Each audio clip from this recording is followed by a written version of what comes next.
So sometimes I record a video and then I watch it back and I think, man, that was terrible. So I start over. That's what I'm doing this time. This is my second attempt at this video.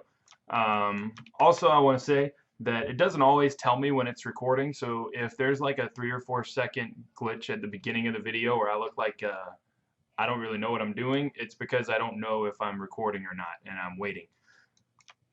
So disclaimer out of the way.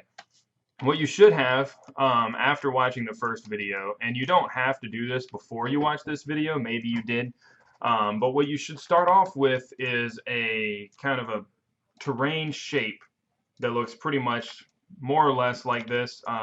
It's going to look, everybody's is going to look a little bit different, and that's okay. It just needs to have some ups and some downs, some sort of terrain. So what we're going to do is we're going to take this terrain and we're going to put it on its own layer. So we're going to select the terrain and we're going to assign it to a layer using this object, which we did for the image planes, if you remember. We're going to change the layer name to terrain reference, and we're going to spell reference correctly, and we're going to make it a display type reference, and then just say save. And what we now have is an actual shape here in the middle that we can't modify. There's nothing we can do to change this shape, which is what we want because we're using it as a reference. And what I want to do for the assignment now that you'll create this shape, and the second step to the assignment is to recreate that shape but using a different technique. The technique we're going to be using is a box modeling technique where we're actually extruding individual edges to kind of meet the shape that we want. So the first thing I want you to do is to create a plane, and then in the channel box editor I want you to make it a subdivision 1 by 1, and again you can select both of those by just clicking and dragging. And as it's a 1 by 1, this is where box modeling really gets tedious. First thing we need to do is kind of line it up in the top view with the face that's underneath it. So we'll line it up here, and I'm going to come in, I'm going to grab this edge and pull it over, and then grab the bottom edge and pull it up, so that I end up having a face that basically is the same shape as the face of my reference. And what I need to do is press F9 to bring up edge selection, and I just want to have this face lay just a short distance above the face directly underneath it. So again, I'm creating a mirror image almost. The mirror is not right. A copy of this terrain.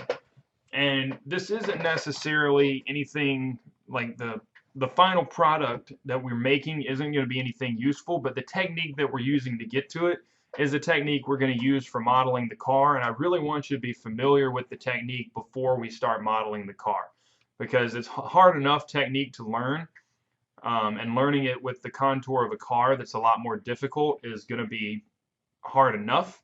So we're going to do this terrain project to get you familiar with the concept, and then next week we'll actually start on the car. So what we have here is we've created one plane, and we've kind of used the reference model to create this plane and make it in the same shape as the one directly underneath it. What we're going to do next, and this is the part of box modeling, we're going to grab this edge and we're going to do edit mesh and extrude, and we're going to pull this one edge off to the right. And if we look at it in the top view, we notice that it's gone kind of wonky. So what we need to do is make sure we get it as close as we can to the face underneath it. And then back in the perspective view, we can press F9, and we can again try and shape these vertexes to be in line with the one underneath them. So this is where you're really going to get used to navigating around, looking at things from different angles, because even though it might look correct from this angle, right, so that looks pretty close to what we had, if you look at it from a different angle, you know that it's way off. So you need to be confident that you can look around and move through the software and see things from different angles and make sure that they're correct. So the next step, obviously, is to take this, use the G key to extrude again, and extrude out. And we're getting used to moving back and forth between different views.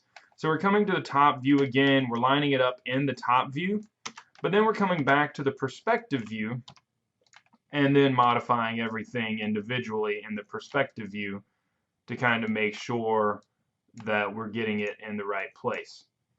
And no vert is going to be right the first time you place it, so it's okay to come back and modify your vertexes as you go. And really what we're doing for this assignment is just repeating that process over and over again. And you might find that it's easier to go ahead and come through and extrude your faces out all at once across the row. But I wouldn't recommend doing more than one row at a time. And the reason for that is because if you do more than one row at a time, you're going to end up having a hard time finding the vertexes that you need to manipulate, because they'll be hidden behind the other vertexes or in the object. So here I've only done one row, but you're already seeing it's kind of hard to find all of the verts that I need. But if you had 100 faces, then you'd have a much harder time selecting the verts. So it's easier to do it kind of slowly, and make sure you just come through and get everything done where it's supposed to be, one row at a time. So that's what I'm doing here, is I'm just coming through, I'm grabbing one row at a time, and I'm moving it up to where it needs to be. And then I'm going to come to the next row, and I'm going to do the same thing.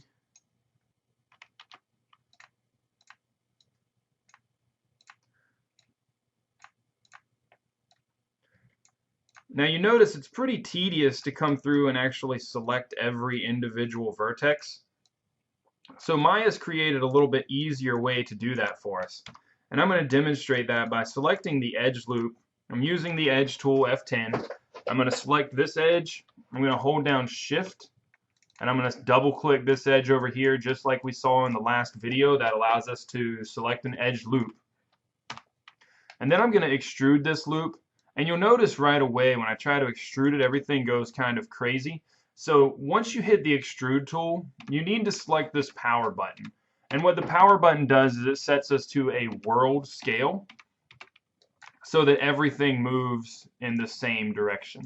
So we're going to extrude it off, and again we can come back to the top view and make sure that we've extruded it to the edge that we want. And then we'll be back kind of where we were, selecting individual vertexes and moving them. But again, it's hard to select them, or tedious really. It's not hard to select one, but it's very tedious to select every one. So what you can use is, I'm not using the mouse right now, I'm actually just pressing the D-pad on the keyboard. I don't know why I showed you my hands, but you're welcome. Maybe I thought you wouldn't believe me.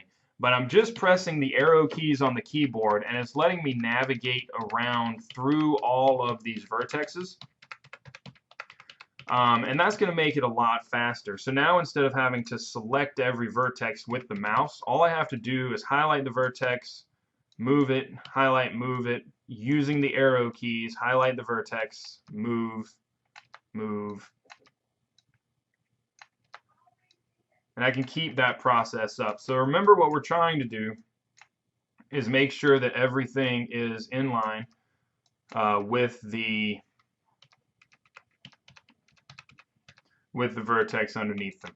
So I've got 2 rows now of faces. They're pretty close.